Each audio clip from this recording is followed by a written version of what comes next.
pouco do que afinal nós fazemos. Rock de subúrbio.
Depois de ler todos os clássicos do marxismo-leninismo, depois de ler o livro vermelho do grande timoneiro, as obras escolhidas do camarada Mao Tse Tung, cheguei à conclusão: por que o Ocidente é tão decadente? O Ocidente é decadente porque fica do outro lado do Oriente. O Ocidente é decadente. Fica do outro lado do Oriente.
Falar um pouquinho de onde nós viemos.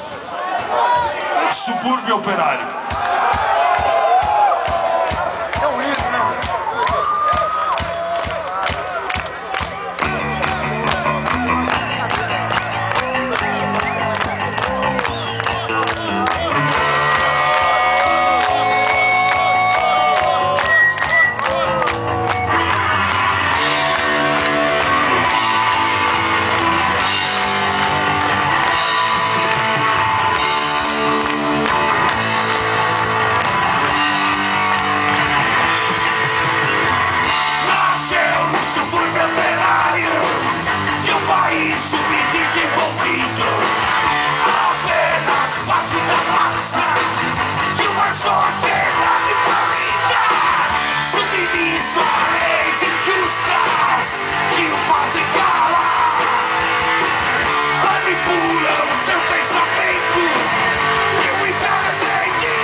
Discos, CDs, camisetas, livros, cuecas usadas na banquinha lá na frente. Participe da campanha Não Deixe o Garoto Podre morrer de fome. O Cacá vai querer dar um recado. Bom, aí a rapaziada, depois do show, os garotos vão estar lá dando autógrafo para quem comprar CDs, camisetas, tá ok? É o avô do ET. E livros também. E vamos agora curtir mais